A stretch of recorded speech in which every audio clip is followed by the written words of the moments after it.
This happened about 2 months ago, and it's become a legend among my coworkers. One of them suggested I write it up and post it on this site. I'm a 44-year-old man living in Northern California. I work for the municipal water district in a small city way out in wine country, and basically my job is to deal with the various problems that arise from water storage and transfer.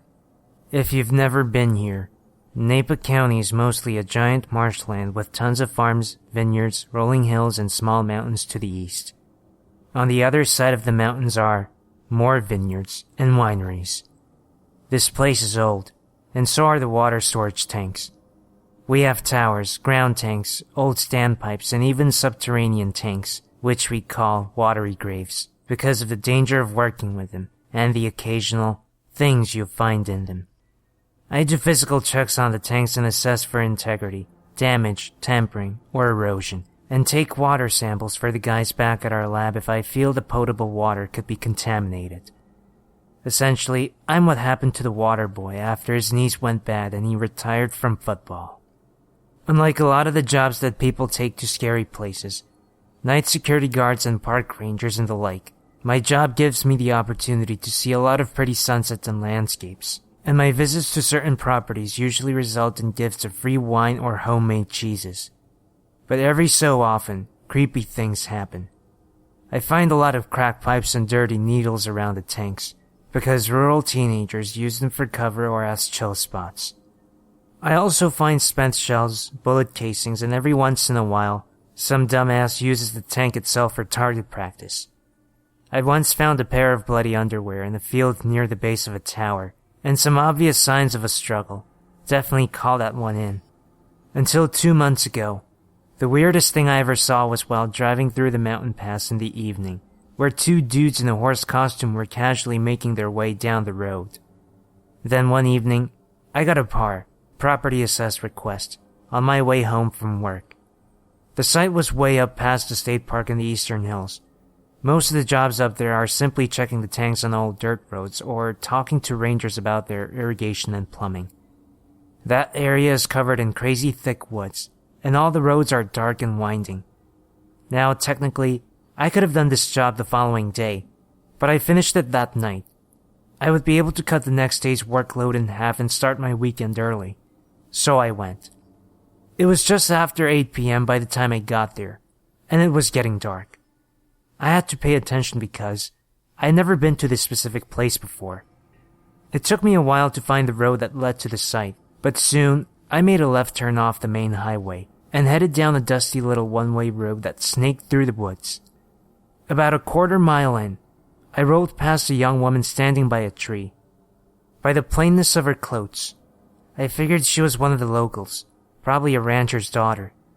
The woman looked to be late teens or early 20s, and she held in her arms a gray cat.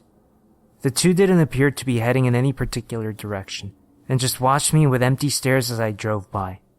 It was a bit unnerving, and she completely vanished into darkness as my headlights pointed away from her, but in another minute or two, I passed an old house and reasoned that it was her home.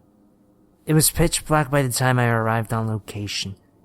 I had to use my high beams, as there were no streetlights at all, and eventually I came upon a clearing. Off to the left side of the road was a big field with two ancient water tanks in it, no doubt fed by a well and underground filtration system further up the hill behind them.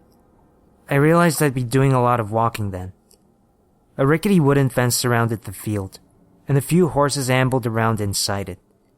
I found this a little weird, because typically ranchers will house their animals at night, since late frosts in Napa aren't too uncommon.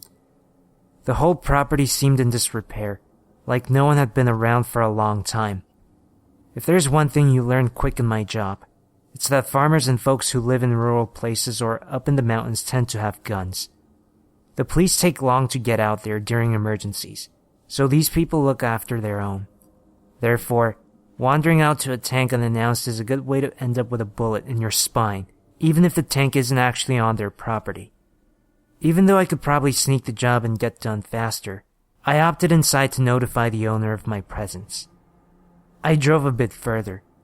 As I came around another bend, two people, both probably in their 30s, darted across the road and off into the field. The man was almost naked, spare his underwear and shoes, and the woman was dressed and clutched a bundle of sticks to her body. They looked afraid. I pulled the truck over and rolled down the window slightly, calling out to them, but they ignored me. With the window down, I could hear a third person crying somewhere off in the dark. I've heard of cons like this before, where people try to get you to pull over and then murder or carjack you. I kept the doors locked. There was nowhere to make a U-turn, which is exactly what I would have done in that moment. The road was no wider than my truck plus another half of a car, so I'd have to lean over the shoulder in the ditch just to let an oncoming car pass me.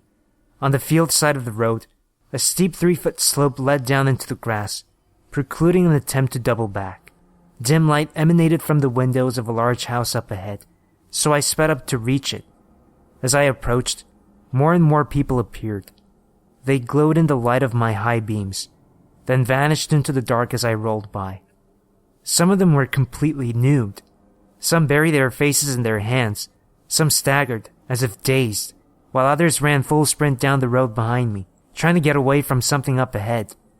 At this point, all that I wanted to do was make it to the driveway of the farmhouse so that I could flip a U-turn and peel the fuck out of there. I instantly regretted not owning a firearm, and the sense that I was in danger sort of strobed through my body like electricity. When I finally arrived at the house, I slammed on the brakes and slid across the gravel entryway. The sounds of screams, maybe dozens of different voices, rose and fell all around the truck. My first thought was there was some sort of party going on in the house, but some disaster happened, like a fire or a shooting. The house sat slightly elevated on a hill about 50 feet from the road on the right side. To the left was the edge of the field, and a thick wall of woods. People were running away from the house toward the woods and field, shrieking and babbling and cursing. The house was raised enough on the nearby hill that my high beams lit up only the first floor. Darkness completely shrouded the rest of it. A long wooden porch ran the length of the building, and just beneath the porch on one side was a huge gaping hole. You know how some houses have crawl spaces where you can get under the fountain to run wires and cables and stuff? That's pretty much what this was, except this hole was almost big enough to fit a car through, and it looked as if it had exploded outward from the inside, like someone had set off a stick of dynamite under there. Pouring from the blackness of the hole were droves of people. Some were naked, some were clothed, some were bloodied.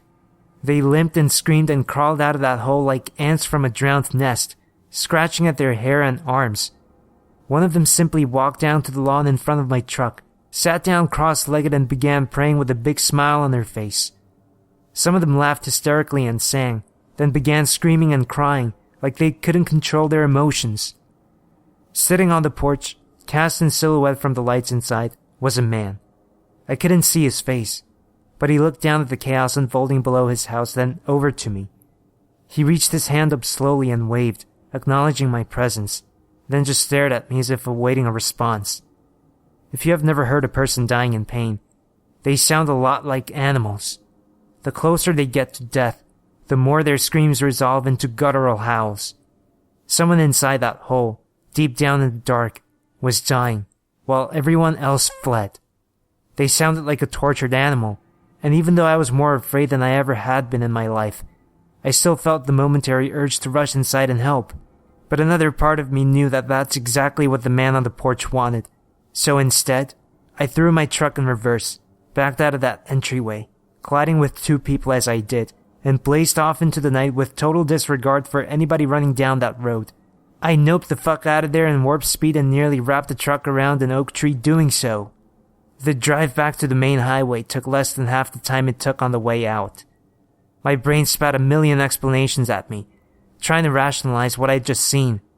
It was a meth lab under a house that blew up, or a rave that went wrong, or some kind of devil-worshipping orgy of freaks. I'm not content with any of those explanations, but that's what I've got. And even though I'd seen probably 30 people flee that house and half of them ran down that road, I never spotted a single one of them on the drive back.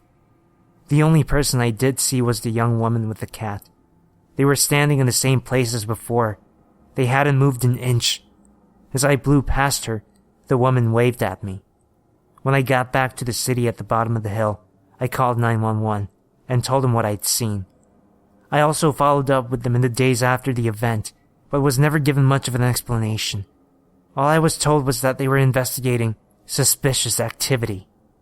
I don't take jobs out near that area anymore, and I always finish my work before dusk. There won't be a part 2 to this story, because I'm not stupid enough to go back. Sorry.